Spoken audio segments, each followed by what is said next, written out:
In a world where villains won, Logan buried his claws and swore never to fight again. But when innocent blood runs before his eyes, he understands, no matter how far he runs, the monster always returns. The world ended in silence. Not with an explosion, but with a series of betrayals. The villains united and wiped out the heroes. Decades later, the United States is a wasteland, divided among tyrants and monsters. Logan, the man once known as Wolverine, survives as a simple farmer, hiding in the shadows of his past. Alongside his wife and children, he tries to live a quiet, humble life. But silence hides a scream. The claws that once tore flesh lie dormant, not dead. Logan pays rent to the Hulk gang, deformed descendants of Bruce Banner, who collect with brutality. When he can't pay, they beat him bloody. He accepts it. Because he carries an old sin, the massacre of the X-Men. Manipulated by Mysterio, Logan killed his friends believing they were enemies. Since then, he swore never to fight again. But the world doesn't forgive the weak.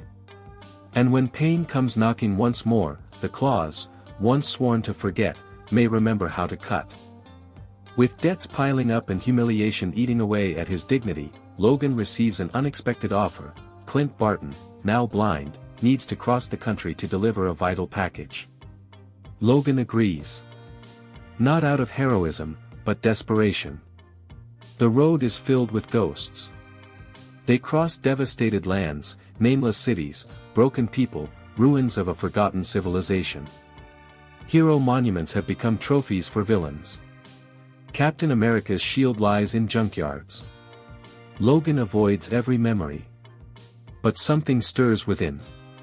Clint speaks of resistance. Of hope. Logan doesn't answer.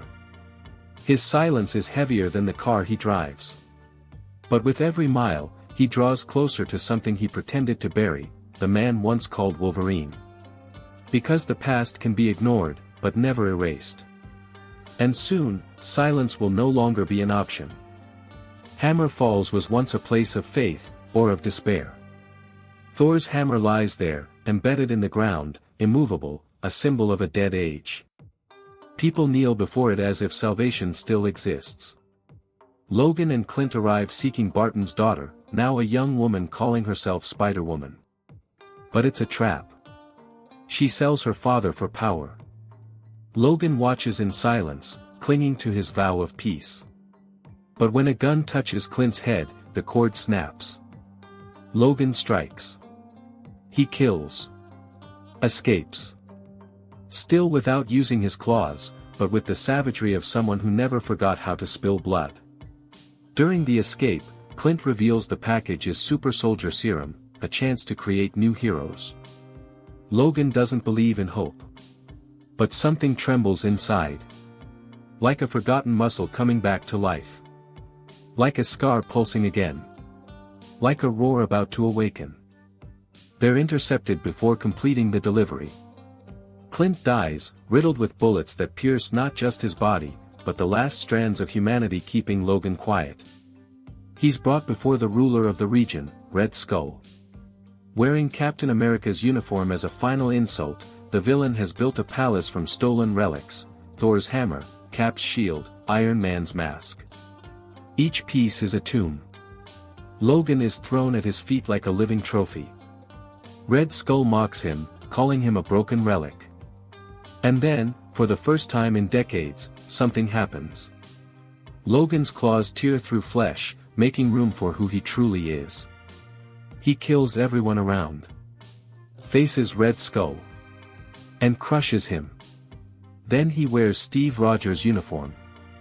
Not as a symbol, but as armor. He no longer believes in justice. But he believes in vengeance.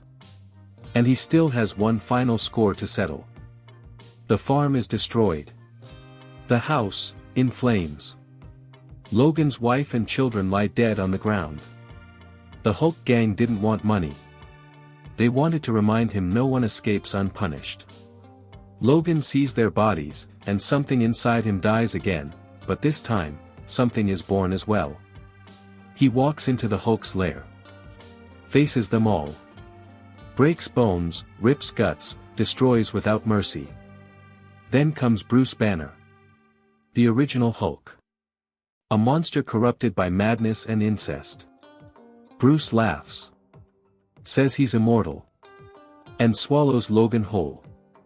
But Wolverine doesn't die easy. Inside Hulk's stomach, he regenerates. And then slashes. From the inside out. When he emerges, drenched in blood, the world seems to tremble with his steps. Logan doesn't speak. But his eyes burn like embers. He has nothing left. But he still has claws. And now, he'll use them without mercy. The world hasn't changed. It's still dirty, cruel, disfigured. But something has changed in Logan. He walks with purpose now.